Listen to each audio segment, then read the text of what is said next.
Frank's Red Hot is the perfect blend of flavor and heat, so you can use an entire bottle to make recipes like buffalo chicken dip or buffalo nachos, or even things that don't start with buffalo.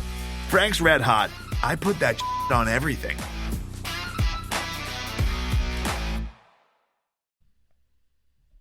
Craig. When the air raid's rolling, every coug gonna shine. Against the Aggies, barely even gotta try. Gordon slinging it, Bogies running wild. Heard them say the Cougs would dip. Bitch, they lied. They definitely lied. Do you know that song? I don't. Okay, well you are in company with my dad. Okay, good. So, well, I'm in great company. This was inspiration. This is a song by Lizzo called Juice. Lizzo, wait, I haven't even heard of Lizzo. Lizzo's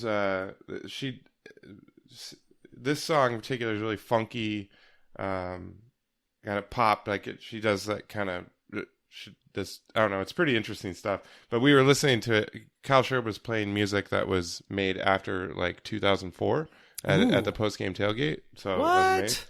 So he was That's playing. Amazing. He was playing this Lizzo song, and my dad had no idea what it was, and or who any of it. He had never heard of it before. Your dad's just like, "What the fuck is this?" And Sherb was like, "Your daughter probably loves this." We called Steph, and she's like, "Yeah, I know who Lizzo is," and blah blah blah. So. But yeah, so that was an homage to drunk Kyle Sherwood on Saturday night. A very drunk and happy, I might say. Yeah. It was a happy, fun time. Yeah. And it was still about 75 degrees after the game when we were sitting in the tailgate. But yeah, man. Well, this is podcast versus everyone. A happy podcast versus everyone. 1 out of 12 down. I am Craig Powers. With me is Jeff Nusser. How you doing, Jeff? Shitty. Yeah. You've amped up the pep for the actual recording now. So I think I've said this before on the podcast. Like as a teacher, you get a lot of practice of sort of bringing it on days when you're really not feeling good. I caught some sort of flu bug, man. I started feeling it Friday morning, and I thought it was because I went Thursday night out with some teacher friends. We had our fantasy football draft, played some poker. I drank some beer. It was a good night. And then I woke up Friday morning, didn't feel real great. But as I've mentioned before on the podcast, also, I typically eat pretty low carb. Well, I ate like half a Little Caesars pizza while I was drinking all that beer.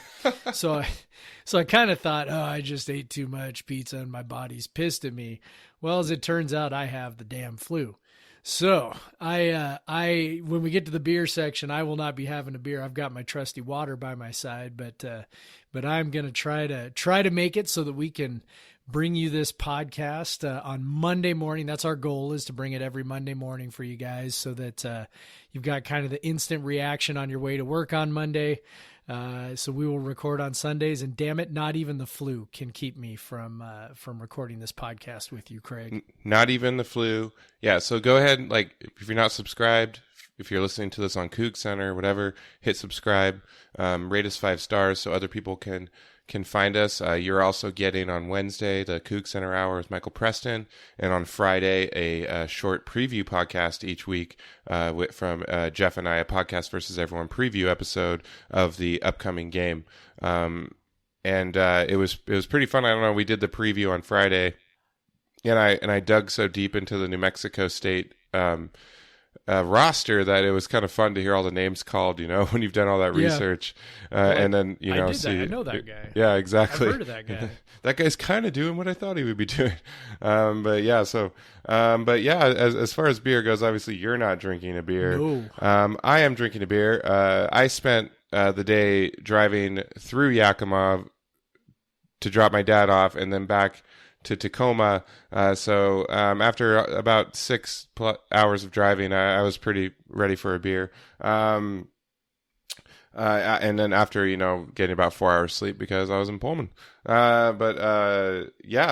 obviously I went through Yakima on the way there as well, as I typically like to do. Stay in Yakima the night before, cut, maybe an hour and a half off the drive on the next day.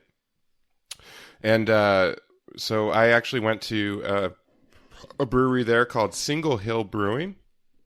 They have a really cool spot in downtown, right behind where the mall used to be, where there's right behind the old mall parking garage. They now have some condos and like a Hilton Garden Inn there and stuff.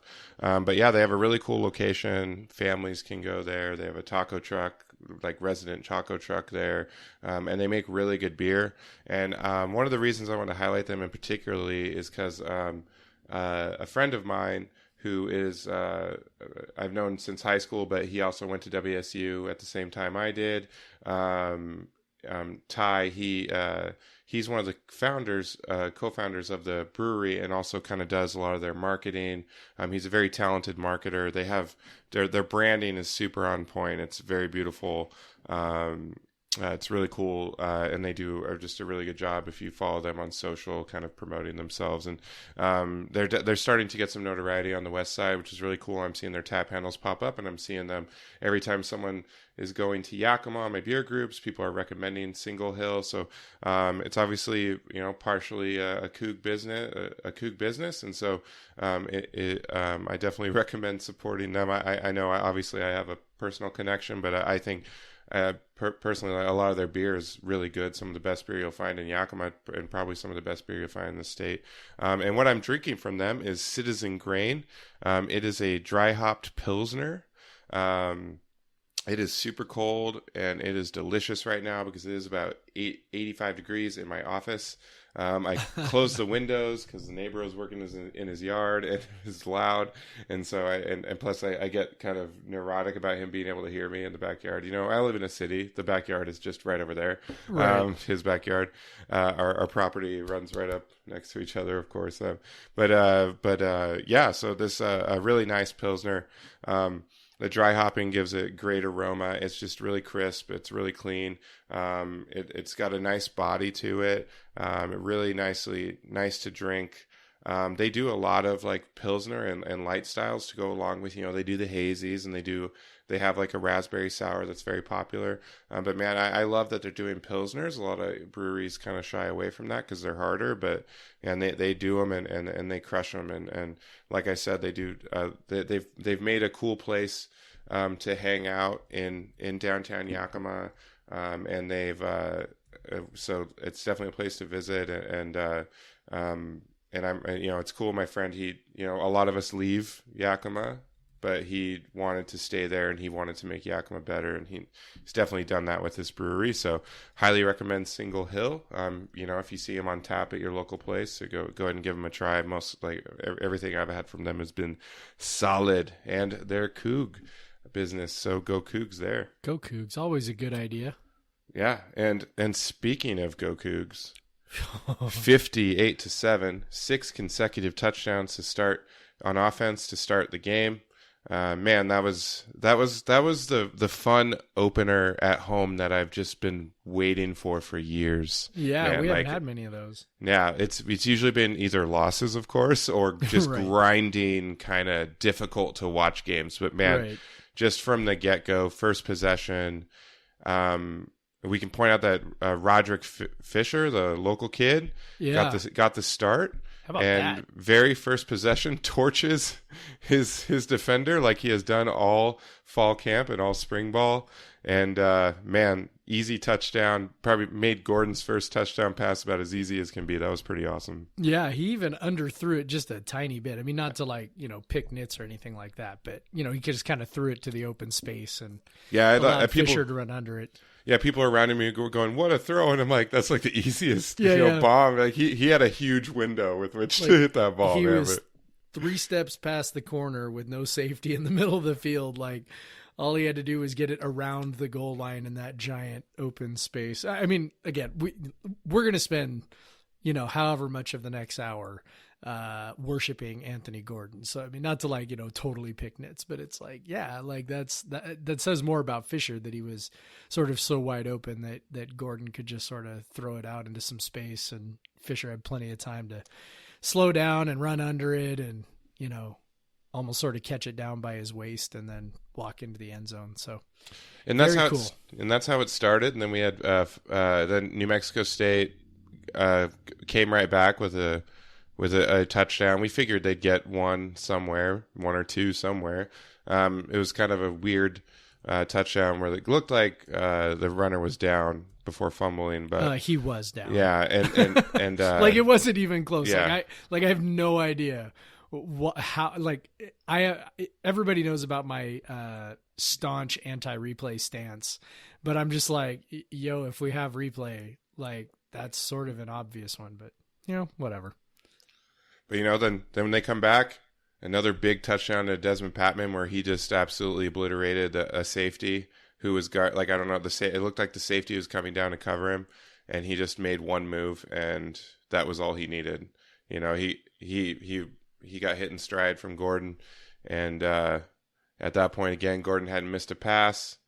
You come back, it's 14-7, and one of the most I think set the tone for the rest of the game, really honestly, is WSU or New Mexico State faced a 4th and 1 near midfield. It wasn't even 1; it was like 4th and a half, and I think they were on probably the 45 or so, and they elected to punt, which to me was like, that's a white flag. Like you have given up. Like, which was sort of bizarre. Yeah, like, well, I know that you got to think like your defense is not stopping them, and the Cougs literally had one real possession outside of the kneel down where they didn't score. Right. And we kind of all thought that was especially after the first two possessions. You're like, okay, there's not going to be a slow start on offense this year. We're fine. The dude who has 1 billion reps he's all right. And he's not going to overthink it. He's just throwing to the open guy. Yeah. Which he did. Obviously he hit it, I believe, his first 16 passes. 15, yeah. 15 passes. 15 first 15 until. And then Brandon Arconato. But yeah. So yeah, after that it was touchdown. It was 35-7 at halftime. Came out, made it 42-7 right after half. And then, some field goals. How disappointing was that? Yeah. Field goal kickers need reps too, Craig. But I will say Mazza had a great game, man. Nailed all of his field goals. He did. 7 extra points, hit a 50-yarder. Yeah. That makes feel good. Obviously the weather was about as perfect as can be for kicking, but it's great that he it makes you feel good that he it's not that he just made it, like the kicks looked really good. Right. So like they were dead center, perfect end over end kicks. The 50-yarder had plenty. And so it that was really encouraging. So I guess it's okay that we had some drive stall. So yeah, Anthony Gordon, man. Anthony Gordon. Let's talk about Anthony Gordon. So we've already talked about him a little bit, but 15 of 15 to start. He was 22 of 23 at halftime. Yeah. With the only incompletion being a drop by Arconato. Right. He obviously felt some comfort with Arconato. I mean, it looks like that he felt some comfort with him, and I mean, but honestly, that position usually gets a lot of targets anyway. Yep. And so him and Woods had 4 catches out of there. Yeah, I mean, obviously he performed exceptionally, but what was it about it that made it so good? Well, when we talked on Friday, we sort of talked about what we were looking for, right? We figured they were going to pile up yards pretty much no matter what.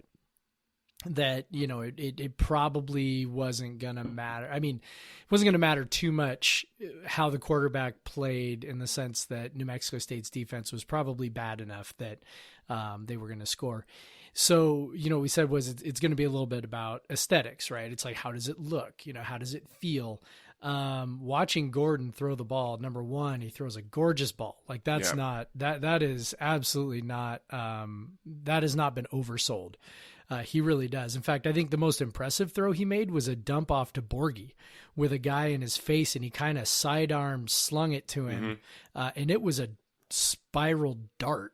Like it was funny, he kind of adjusted his arm angle to throw it around the rusher. And normally those have a tendency to kind of, flutter a little bit, whatever. Like that one was a dart. So yeah, it was, he just exhibited exceptional command. Like you said, the billion reps. He just looked like he knew exactly where he wanted to go with the ball every single time, knew exactly who was going to be open, knew exactly where the grass was going to be. The big thing was that, they piled up those yards on explosive plays. It wasn't, 10, 12 play marches down the field. It was, big bomb to Fisher. It was a little, slant and go to Patman. It was a little bit of a busted coverage there to Travell Harris, but then Harris makes one guy miss and goes. And that's kind of the thing, right? It's, getting the guys with the ball in the spaces where they can do damage. And Gordon really did that repeatedly. Right. And so, beyond the fact that he was, 22 of 23, which of course is awesome. And all those things. I mean, he was 22 of 23 for 330 yards. Like that's like, to go over 300 yards on just a shade over 20 attempts is, that's some good efficiency right there. Absolutely. And this was the, overall, even taking into account the fourth quarter, which was, a little bit of a mess because of all the backups. This was the number one yards per play performance in the Mike Leach era at WSU. Even more than that Cal game, where Connor Halliday threw for 700 and whatever yards, 740 yards. So, I mean, honestly, it was anything you could ever want. And I'm bummed out that he, hurt his finger, just in the fact that, you put a piece of tape on your finger, your throwing hand, and it's just not going to come off the same. And, I think we saw him on one of the field goal drives. He, I think it was Renard Bell, or no, maybe it was Harris. It was either Bell or Harris was wide open. Yeah. He missed him for a Bell. TD. Yep. And he was wide open and he overthrew him by 5 yards. Yeah. And so, which was a throw he would not have missed earlier in the game, or at least based off everything we had seen, he would not have missed that throw. So, super awesome. Extremely impressed. Very happy for him, given everything, all the waiting he's done. Just very, very, very cool. And, definitely a reason to get excited going forward. And the rest of the offense, Borgie looked as good as we would hope. He only needed a few 12 touches roughly, to have a huge impact. They even ran on 3rd and 8 once, and he picked it up with ease. So so it's it's exciting that he seems as good as we thought. And I will say when we talk about the running backs, Clay Markoff not only got 3 carries, he got 5 carries. Yeah. And of course I was giving you some shit during the game on Slack, just with a little, that's 1, that's 2, that's 3, I know, that's I was 4. sitting there like, Craig, I'm watching the game. I know, I can see that he's carrying the ball. No, I mean, have we talked about this on the podcast, this bet about Markoff? Did we talk about we have talked about it. All right. So, so the over-under was 3.5 for the season. Which of course he exceeded on Saturday. Exceeded in the first game. Yeah. Just as a quick side note, very cool. I'm happy I lost the bet, mostly just because that's super awesome for Markoff. And obviously, if you're not winning by 50 points, he's probably not getting 5 carries. Now, do I want him to be getting 5 carries every game? He still only had 7 yards, so his long run was 5. On a day when Max Borgie averaged 13 yards per carry, Clay Markoff averaged 1.4. So, a little bit of a concern there in the sense that, if Deion McIntosh with his 1 carry has not passed Markoff, that's maybe a little concerning, but I don't know if we're going to talk about that today or another day, but good for Markoff that he did get those 5 carries. It's super cool. One other sort of interesting thing is, as we're talking about the running backs, I mean, I haven't gone through all the box scores or anything, and I'm not going to, but I have to imagine this game in which the running backs were targeted twice has to be a low for any game in the Mike Leach era. Like, it has to be. Max Borgie got 2 targets and that was it. for passing plays. So to see that, to see where, and I think that's where, a lot of the explosiveness came from was, everything was in the hands of the receivers. And not that Borghi can't be explosive on receptions. We know that he can. But, when you're constantly pushing the ball down the field rather than swinging it to the side, you're going to get those bigger plays. So, out of 49 pass attempts, only 2 went to running backs. That's pretty crazy. Yeah. Yeah, that's it'd be interesting to see if that continues. I think for the first several games, every game our receiving core is gonna every game with the except the only games where I can see them being having tougher matchups, especially is like Cal and UW, but this may be a trend that we keep seeing just because the receivers are so damn good. And Gordon obviously has the command of the offense to find that, because a lot of the plays were quick. They were not taking a long time to develop. Yep. He got sacked once. We figured they would get to him. They were blitzing a lot. They were sending pressure. Figured they would. They're blitzing and stunting and they were doing a lot of things. Like you saw a lot. You saw a guy creeping up. They did some nice disguised cover. I actually think their defense is a little interesting, but obviously it leaves a lot of gaps, and and Gordon was very good at exploiting them. Sometimes even to the point of the Pac-12 network not being ready for a play. But I know we unfortunately, they had to interrupt the nice story about Roderick Fisher with a touchdown. Yeah, it's funny. I wasn't even. I was talking to my dad, and then I look up and I see Harris catch the ball, break a tackle, and he's gone. I'm like, wait, what? We just got the ball. That's exactly what it was. Watching it on TV, it was like, wait a second, is this live or is this a replay? And I'm like, that's not a replay. I don't remember that happening. And then it was she just carries on with the story, and I'm like, oh my God, it's like, come on. Anyway, I'm sure we'll complain more about the Pac-12 broadcast here before the end of the podcast, but yeah. Okay, so Patman, just to wrap up the offense here, Patman looks awesome. Yeah. Cassidy Woods is enormous. Yep. Yes, probably he didn't look super explosive, but he was huge, and he made some nice catches with that big ass body. Harris and Bell look like they're going to cause people a lot of trouble. Yep. Arcanado looked great. And oh my God, Aesop Winston, and then you have Roderick Fisher starting over Calvin Jackson and Tay Martin. Yeah. It's ridiculous. Yeah. Calvin Jackson didn't have a catch. Yeah. And he actually, he got most of his snaps, I think, in when Tinsley was in there. Yeah. And we talk about that where it's pretty wild. 3 different quarterbacks played.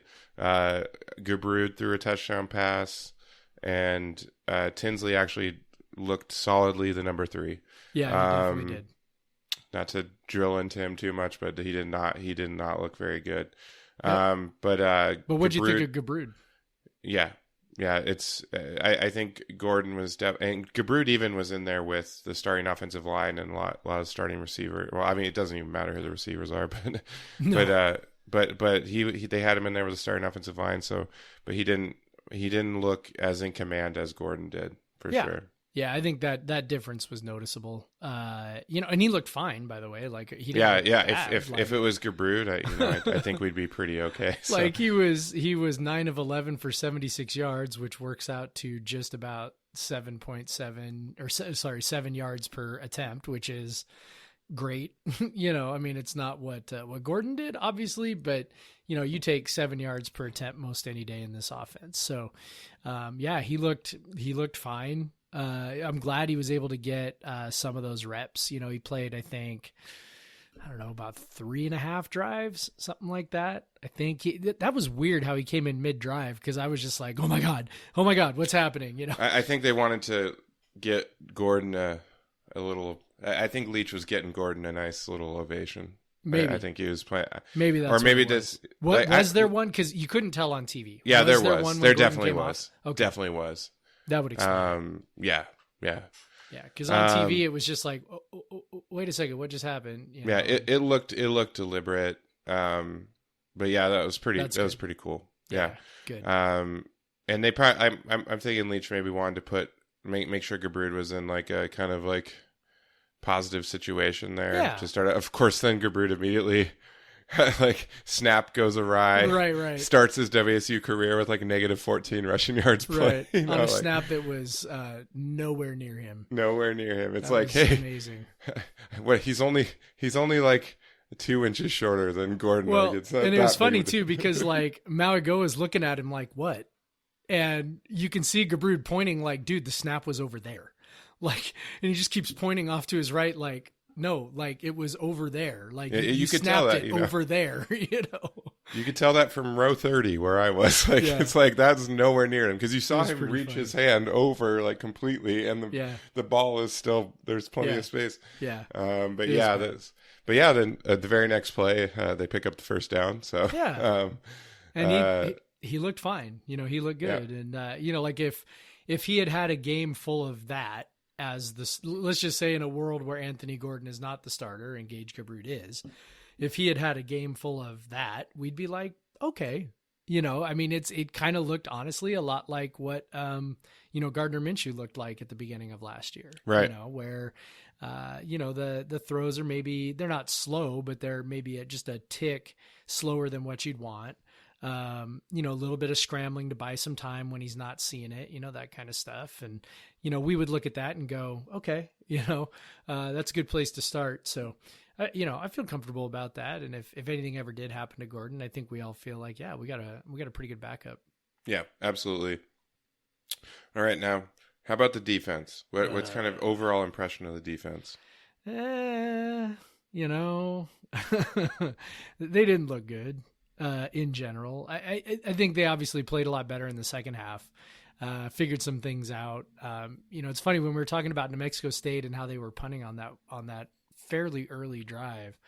It felt sort of weird because they came out with such a good tempo, right? Like they decided they were going to play fast, which underdogs, you know, typically don't do. And I assume that's part of their identity. You know, I think it's funny actually that, you know, they were trying to do the third down jaws chomp and they had to keep cutting it off because New Mexico State was playing so fast. Yeah. And so, you know, but they were picking up positive yardage, you know, repeatedly. You know, our defensive line, which is ostensibly the strength of the defense, was getting shoved around, was over pursuing, was sort of all over the place. They looked very, I don't want to say leaderless. That's probably unfair and too strong, but it kind of looked a little like that. Just like everybody was out there kind of doing their own thing, trying to be the hero. And, they were kind of getting themselves out of position a whole bunch. Yeah, so. there was a couple times that Jason Huntley in particular, the running back for New Mexico State, there was multiple times where it looked like he was gone and it took like a diving last ditch effort, trip him by the shoelaces tackle to prevent it. So, but we did allow only 130 yards in the second half. Yeah, you know, which is fine. And 5 yards of pass, you know, so it wasn't like it wasn't bad. It wasn't bad. I mean, New Mexico State's offense could end up being better than we think. Who knows? It's possible. I mean, I think the scheme was we were getting air raided for sure. Yep. You saw some they did a really good job in combating the pressure, especially early, with a lot of quick quick routes, play designs. Yeah. You know, kind of some clear out routes, and dumping it off to a guy throwing it out. Like they had a good initial game plan that I think once WSU kind of counteracted it, they weren't able to move as well as they did initially. Then they started playing a little slower, and well, that probably prevented them from giving up more points. So that was Well, when you start holding them to 0-yard plays, you know, you start getting some of those incompletions, and they started getting some pressure, getting them behind the chains. It was concerning that we had to blitz as much as we did to get that pressure. I think that's the part where I'm like, you know, the defensive line in particular, like there wasn't. as much dominance on the defensive line. That was one of the things that we talked about in the preview podcast on Friday, was that we'd like to see the defensive line dominate. And honestly, particularly when Lamont McDougall came in, especially late, he wasn't really, like, I was watching him specifically, and he wasn't getting much push. Like, no. and so you can kind of see why he is not starting. Yeah. It's funny. That's become like our fan base's sort of obsession, right? Like, what's going on with McDougall? Yeah, right. Just because of his reputation preceding him, but then it's nice to go to he didn't play until late. I mean, he did not play. He at was all, not in the regular rotation. It's very obvious when he comes in. He's this giant dude wearing number 9, and he's not very tall. Yeah, he's not very tall. Yeah, but yeah, so it was. Yeah, it that was interesting. So, but then you kind of like, okay, he's coming in late and he's still not getting it done. So if you're wondering why, like, that's the games typically answer a lot of the questions that you're having in spring camp. Yep. Obviously, one of the big questions I don't think is fully answered yet is the secondary. I don't think there was anything in particular that impressed me about what they did. Yeah. Isom looked good. He was flying around. Yeah, Isom. I think Isom nose in on a lot of Isom looked good. I wish he was playing at corner. Yeah. And not at safety. Yeah. Yeah. It would be great if we had Jalen and then Isom at corner. Yeah. I think that they had Marsh was still in late in the game, so I think they were trying to get him as many reps as I think so possible. I didn't see anything out of the corners that terrifies me. Yeah. There wasn't any, like, I think there was maybe one like missed deep throw that could have been something, but there wasn't. You didn't see them get burned, right? I didn't see them get bullied much or anything, because there's a couple big wide receivers on New Mexico State. They didn't really do much. There was a lot of short, quick passes. That was kind of what was happening, and sometimes it was just a product of the fact that the guys were covered. So that was good to see. There was nothing like too alarming. There weren't a lot of like plays made. Strong got that opportunity on that pick, if that's a pick or not, who knows. But off of the pressure. I think they were credited for 3 sacks. I think 2 of those were the intentional grounding calls. I think you get credit with a sack on intentional grounding calls. And then 1 other regular sack. But yeah, so 3 sacks looks fine, but how much they throw the ball, you would kind of hope for a little more pressure on the quarterback. But like I said, they were doing a lot of quick throws and a lot of schemey type things. But yeah, there wasn't Here's the thing: you don't feel like great about. I mean, obviously they gave 7 points, whatever. But you don't feel great about it because that's kind of like you shouldn't let this team score, right? But at the same time, it's the first game, and they're especially on the back end and a little bit, especially at the nose tackles. But there's new guys playing in positions, new starters at linebacker, all this stuff. We've seen the defense, just much like the offense, we've seen the defense start slow against lesser opponents, and we get scared, and then they just start, beating the crap out of like better teams. So you know what? That's why we play the schedule like we play the schedule. Yeah. We're giving these guys time to get in position. I think there's a lot of room for. I think that they will improve, given that the inexperience in a lot of the positions. They got plenty of reps because New Mexico State was playing fast, and they got reps against. I mean, you would have hoped they would have been a little bit better against some of the air raid scheming because they see that every day. Yes, you would think. But whatever. It wasn't alarming. It wasn't impressive, but it wasn't alarming. So sure. We're not going to learn anything next week, but we'll see it in 2 weeks. Against Houston. So still TBD on the defense, but honestly, it's only a 12-game season, so everything's pretty much TBD all the time. So sure. Football. Yeah. How we feeling about Jahad Woods maybe being out a while? That not good. Not good. He did look like he put on quite a bit of weight, probably muscle and fast as ever too. But rallying and sticking people in front of him. He played really, really well. Yeah, it's always frustrating when the game is out of hand and one of your top players goes down. Yep. Obviously, we won't know how long, and we'll never know. Yeah. We'll get an observation of if his arm's in a sling or whatever. Yeah, but who knows? He went down. You kind of realize it was pretty serious. He went to the locker room right away. Yeah, it was immediate after he reached out to make that play. Yeah. He was on the ground and he was in a lot of pain. So, at the time when it first happened, I was kind of hoping it was maybe just a stinger or something. It's kind of thinking, all right, well, maybe got a shoulder stinger, but then, when you saw the replay, it was like, yeah, that's not really a shoulder stinger kind of play. And then, I thought maybe it was like torn bicep, torn pec, something like that, because he kind of stretched it back with his arm, trying to make kind of a one-arm tackle. So yeah, I don't like the idea. I'm curious what direction they go with trying to replace him. I'm not sure who's his backup right now. Do we know? I don't remember from looking at the. Yeah, it's not something I committed to memory, but I'll. Yeah, I'm trying to find it right now. Is it Pladsen? Hank Pladsen? Is he the backup?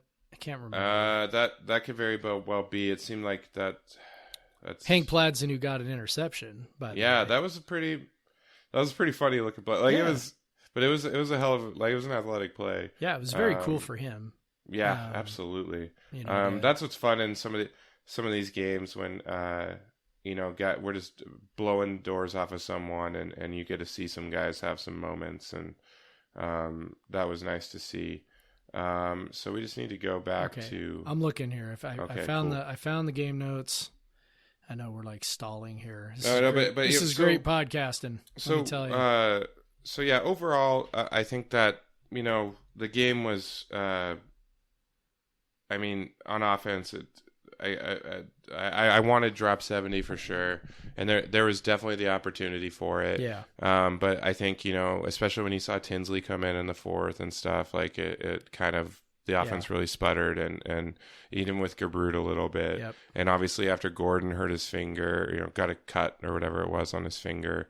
That's that. So that kind of we're begging for a drop 70. Honestly, Northern Colorado gave up 35 to San Jose State on Thursday. San Jose State is awful. Yep. There's a very real possibility of drop 70, and we'll talk about that more on Friday. Yeah. But there's a very real possibility. Yeah. So back to Woods. So I did find it. So the backup is Hank Pladsen.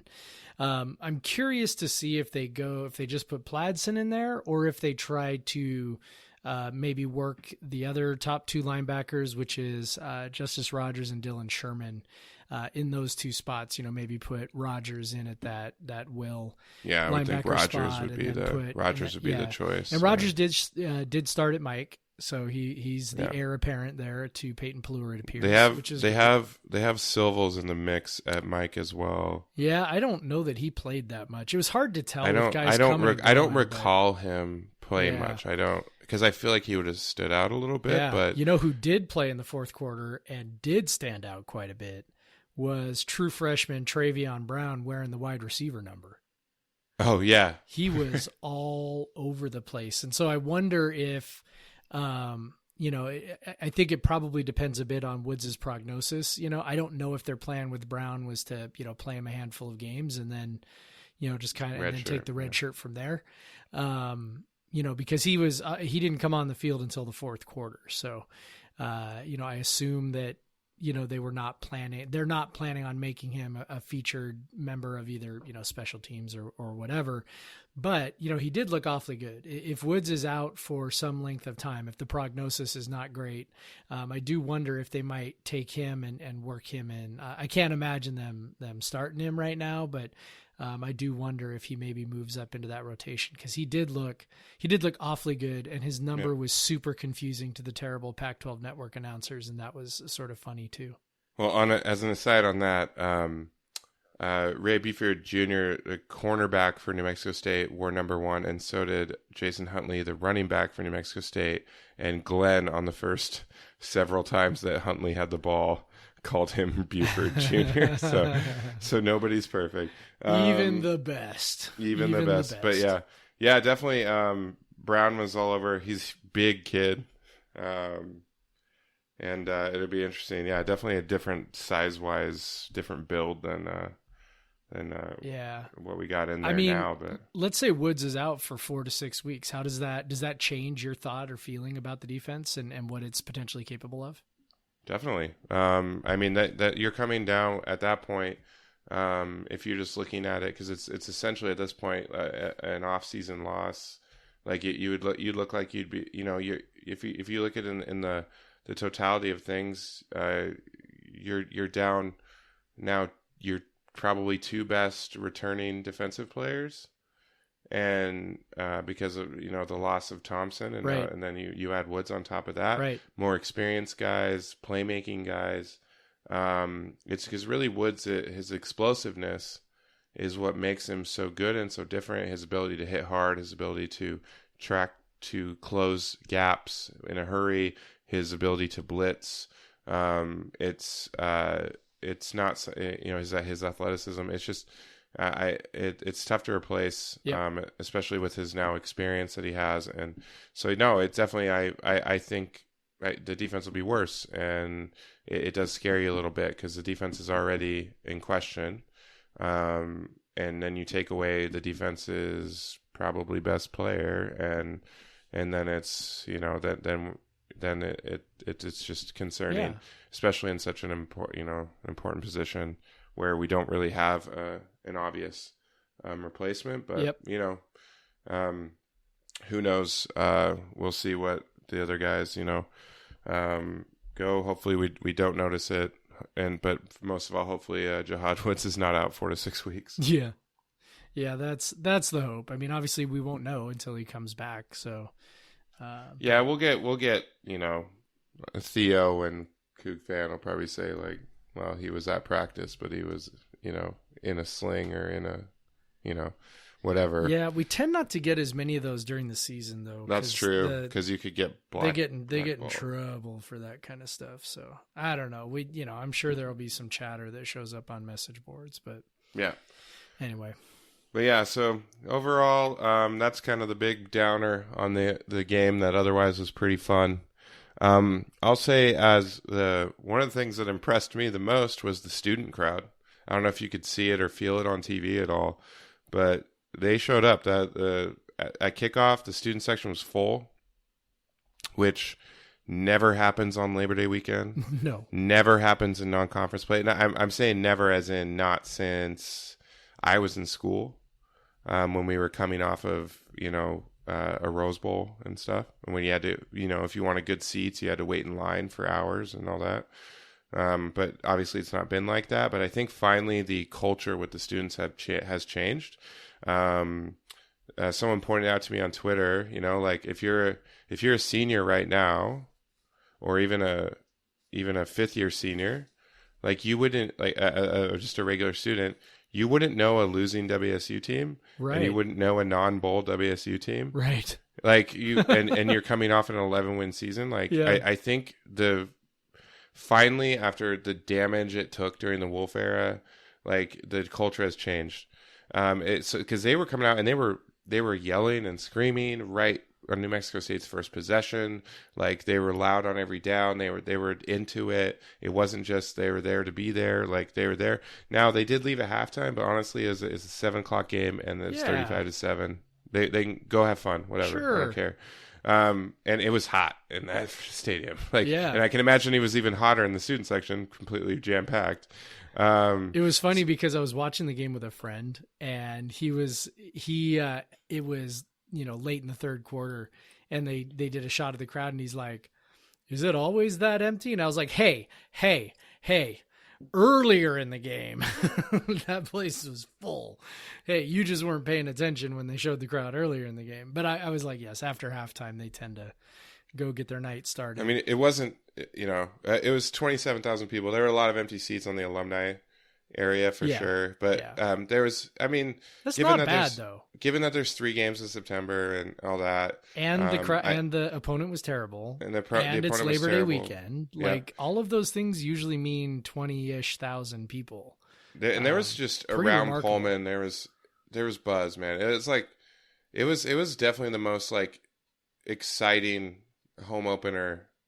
In this is the 5th year I've had season tickets, and that's the most exciting home opener since in that time. So it's just it was just people were buzzing in Pullman.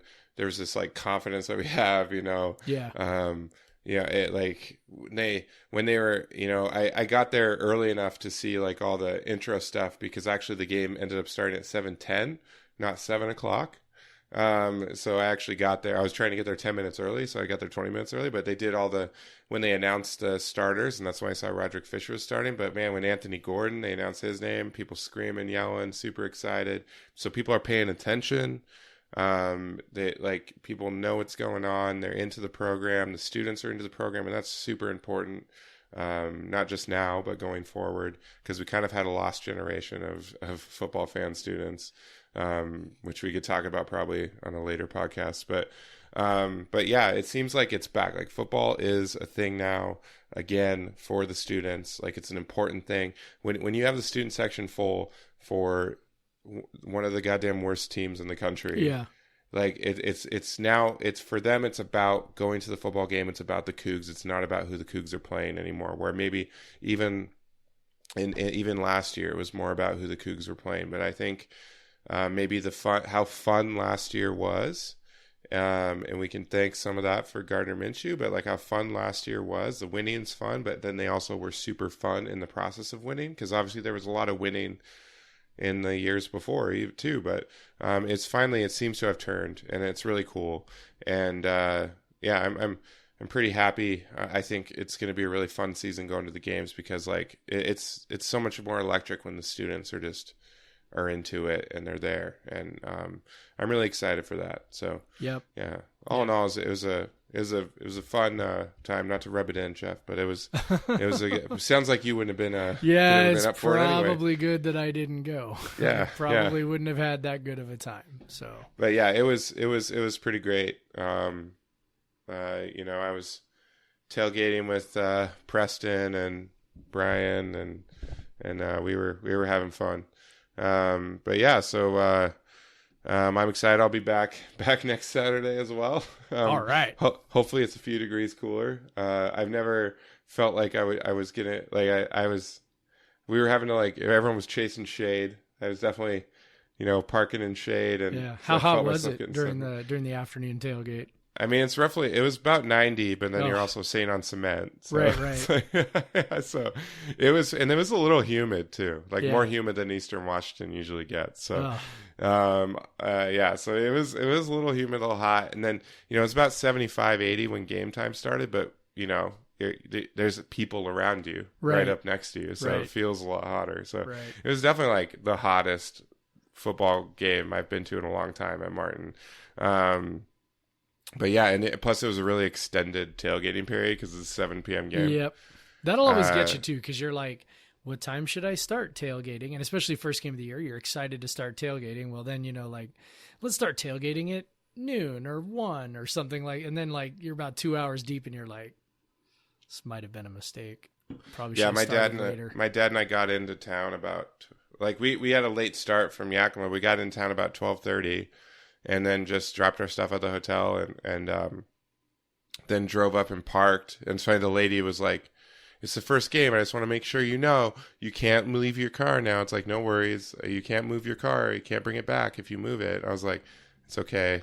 I know. Like, it's I've done fine. this before. Yeah, I've done this before. But I understand why they do it because it could be someone's first year having a lot pass and, you know, whatever. But yeah, so we just kind of, you know, we tried to go to the Coug for lunch, but the Coug was packed. You know, if you want lunch, you actually have to have a table, and that can be hard to find at the Coug on a game day.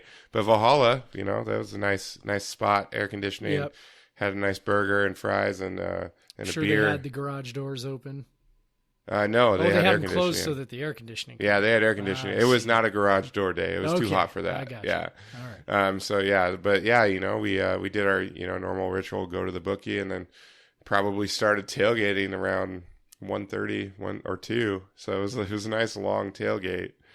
But yeah, so while we're tailgating, obviously following other games around the country. Yeah. Obviously the most important one for Pac-12 notoriety and hope was Oregon and Auburn. And Oregon very much, especially while we were going into the game, was looking like they were going to take care of business. Yeah. Up 21-6 at one point. Yeah. But man, I actually, I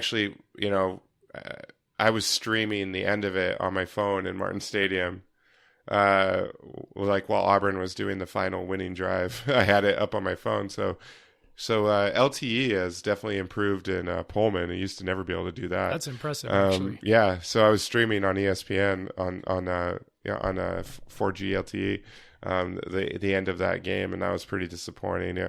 Obviously, some fans maybe be like, "Oh, screw Oregon," but No, honestly, I'm not. the notoriety of the Pac-12, like the overall kind of opinion of the Pac-12 is a big reason why WSU was left out of a New Year's Six Bowl last year. Yep. So, and honestly, the most important that Oregon Auburn game is the most important game for the Pac-12 for the whole season. For the whole season, there's no other game. There's no other game. I mean, maybe USC Notre Dame, Stanford Notre Dame, but those are I know the Stanford Notre Dame game is later in the season. I don't know if USC plays and them so later, it's you're not going to get this boost.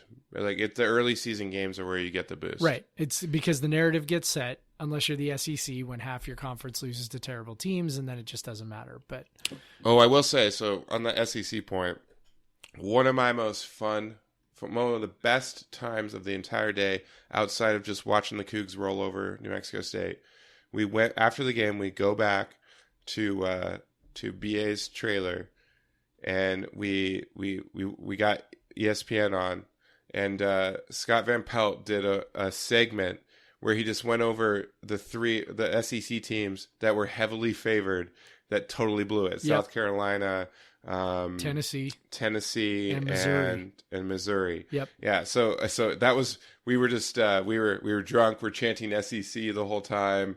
Ironically, of course, but so we're that was probably one of the most fun. We were pretty rowdy. That was just one of the most fun little say. So it was nice to see that like someone like Van Pelt acknowledges like, look, and he even made a point to say like, this is what happened. Like, obviously the top of the conference is really good, but this is what the middle and the bottom is. And even I would think like Missouri is not the bottom; they're more the middle. And but it's that this is what they are, and it's kind of interesting to think like every loss that the Pac-12 takes is scrutinized and seen as more evidence that the Pac-12 right, is a mess and isn't good. But of course, in the SEC, there's never that sort of analysis. That if someone goes to Tennessee later and gets a win, it'll still be seen as an SEC win, not right. a win over a team that lost to Georgia State at home. Well, I think ultimately the narrative gets set by the top of your conference. And you can see that everywhere, right? The Big 12 was not a good conference last year, but Oklahoma was so damn good that, okay, the Big 12 is fine, right? The ACC, really not a good conference last year, but Clemson was so damn good. It's like, okay, so, if you can hang with Clemson, you're probably, if you don't have, the gorillas at the top, that's where you really suffer. Which the Pac-12 hasn't had does one not have years. had, with the exception of UW and maybe Washington like 3 years ago. But Washington has suffered losses in this the next couple of years that kind of knock them out of the national conversation. Obviously, WSU last year. Losing to USC kind of was ultimately what knocked them out of the conversation throughout the year. Because we saw them hold at 8 for multiple weeks despite continuing to win. Yep. So even after a 69 to 28 win, score 69 points and don't move at all. It was sort 30, of 31-7 win on the road. Like stuff like that, and they don't even budge. Cast. Yeah, the die is cast at that point. So we see that because obviously WSU, that Wyoming started the season really slowly, and they ended up being a 6-6 team, but but winning, no one has any respect for even. We may know the difficulties of going to Laramie and all this stuff, but nationally, no one gives a crap about beating a Midwest or a Mountain West team on the road. So it's really it's the big boys against the big boys, and then that was Oregon and Auburn, and Oregon didn't do it, despite their golden boy quarterback and who put up 21 whole points. Yep. So it was disappointing. It was just disappointing. I'm sure it's most disappointing for Oregon fans. That part doesn't make me sad. That part doesn't make me sad. But that's. It's nice, but it was nice not to be UW the one that needs to get the win. Yeah, I know some Coug fans hold almost as much ire for Oregon as UW, which I don't. I don't either. They are fun to beat because they're Oregon, yes. But I don't.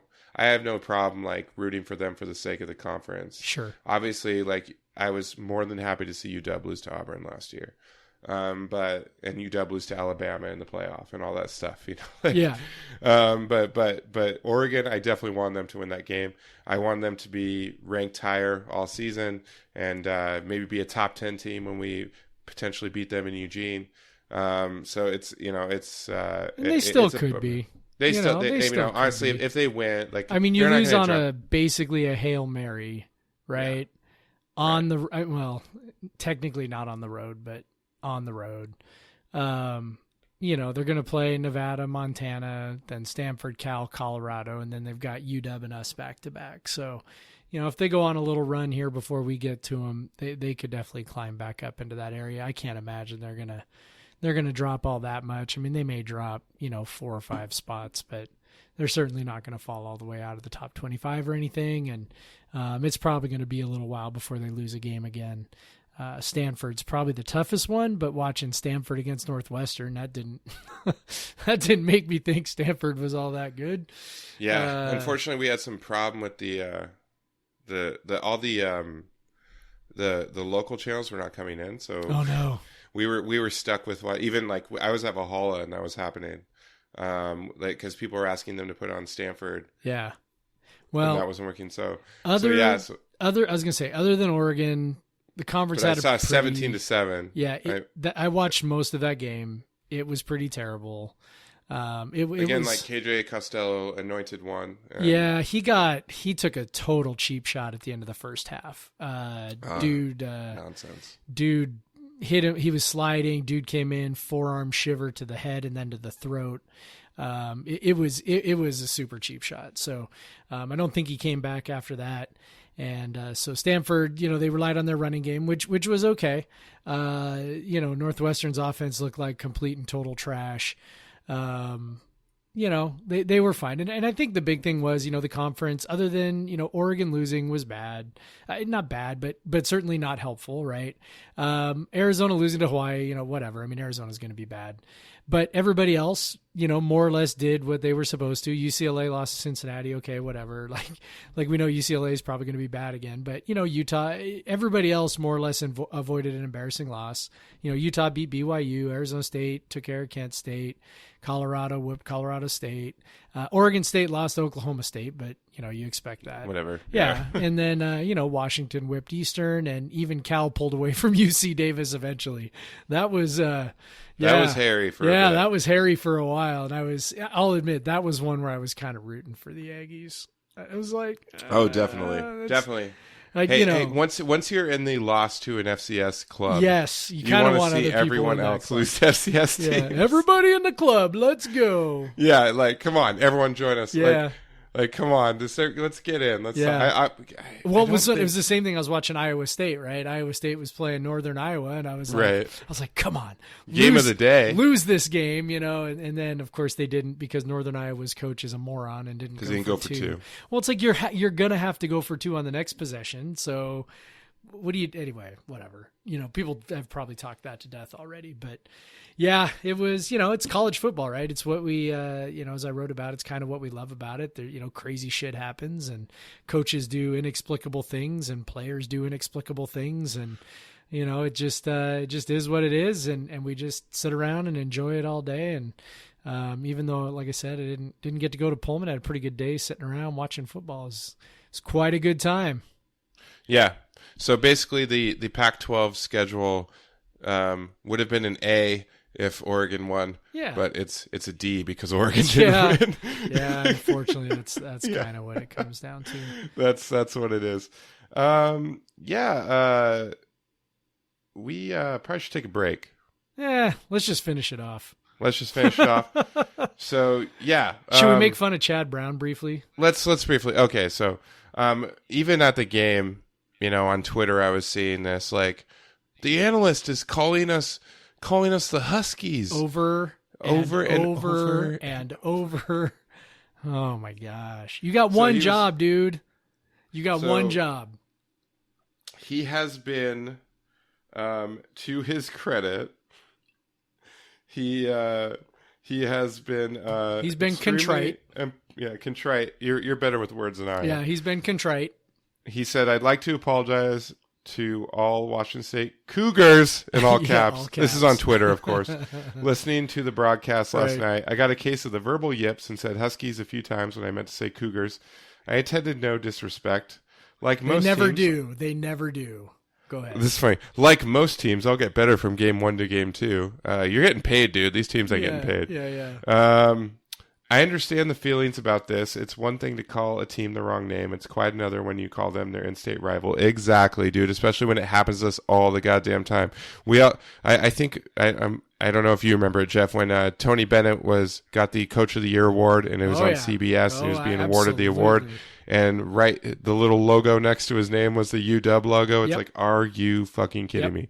But he says that was bad, and I hope it never happens again. You hope. It better never happen again, dude. I hope. Frankly, I'm embarrassed. Good. As you should be. And that's what he said, and should be. And I hope I'm allowed back on campus again. No one knows who you are. So it's fine.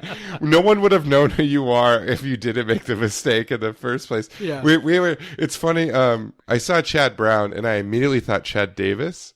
And I was talking to BA later in the day, and he said the same thing. He's like, wait, Chad Davis? Like the Coug? And I was like, no, Chad Brown. And I think it's confusing because he played for the Seahawks. So, it's like, no, it's like, oh, no, the Seahawks guy. Yeah. The Steelers Seahawks guy went to UC Boulder. Yep. When they were in the Big 12. Yep. Or whatever the conference was back then. Yeah.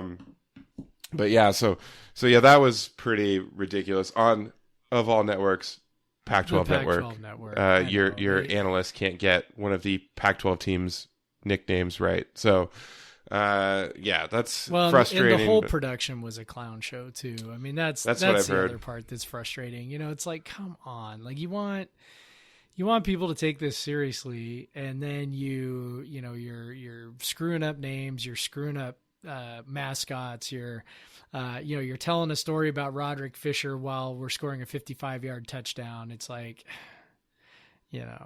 whatever, man. It is what it is, and we're pretty much left to just make fun of it at this point. But obviously they're breaking new guys in. You've got Chad Brown. I don't think he's been on the network before, has he? I don't think so. I think this is his first game. I think this is legit his first game. So ranked WSU. You send out a guy to do his very first game to get the name wrong, and one of the 5 ranked teams in the conference. One of your ranked teams, and yay. So whatever. Anyway, yeah. By the way, ranked WSU, and we might move up. Yeah. Well, we should move up. I mean, I don't know. It's so funny. Like I was thinking about it, and I haven't even thought about I thought about when we were ranked when it came out, but I was like, I'm gonna watch the ranked Cougs again. I'm just getting too used to this. Yeah. I think there's a chance. Yeah, I mean, I think there's a chance we move up a spot or two. Syracuse and Iowa State are right in front of us. We were basically... Well, you could get... So, here's the thing. Like, the people were impressed, like, beyond the WSU sphere of Anthony Gordon's stat line. Yep. Like, people were genuinely impressed. Like, holy shit. Yep. Like, it doesn't matter who Mike Leach has at quarterback Yep. is basically what they're saying. Right. Which suck. Like, no. It does matter. Right. Anthony Gordon It's not totally knows true, what he's doing. but it's kind of true. Yeah. I mean, we've seen in the past that it does matter a little bit. Right. Well, especially when a guy is new picking it up. But Gordon is not. People probably are assuming he is, but he is not. He has done a 10,000 reps. But yeah, I saw a lot of because at halftime, people are still awake because, it's just about it. I mean, it was, one more thing. Let's get into this. So the predictions, I believe you picked 60-7. So I was close. You were damn close, dude. So close. The game time, though, we were however, way off on the game time, which I am so thankful for. I am so thankful. Dude, it was... Second half was about to start and it was 8:40. Yeah, I was like, "What?" It was brisk. So I'm trying to. I have the box score up. I just want to get the. There's only a shade over 3 minutes hours. and 4 seconds. Yeah. 3 minutes and 3 hours and 4 minutes. Yeah. And I believe you said 4 hours and 5, and I said I said 3 hours and 50. Yeah. Oh, I was so happy. Like Yeah. when we were down at the tailgate afterwards, I'm like, I thought we'd still be in the stadium right now. This is like free time right here. This is amazing. Like, so that was great. I think like New Mexico slowed down quite a bit because we were consistently moving the ball that kept the clock running. Yeah, they definitely slowed down in the second half. We only got, I think, 11 real possessions and 12 with the kneel down. Yeah, and we were actually moving pretty quick with Gordon. And then in the fourth quarter... you didn't see the... I mean, it's New Mexico State. I'm sure against better defenses, you'll see more of the pre-snap stuff. Probably. But we were snapping you it didn't with see 15, 16 seconds on the clock. You weren't seeing, like we've seen in our offense a lot, it's less than 5 seconds snap. Yep. Like, people think it's definitely not a hurry-up offense. Yeah. But yeah, that was very nice. That was excellent. Yeah. Just past 10 when we're walking out of that stadium. We stayed till the end. My dad and I stayed to the end. Like, I was just hoping for we were out for blood. We wanted more. We wanted more points. We needed a couple more touchdowns, man. But yeah, man, I'm excited. Like, it was a good way to start the season. Yeah.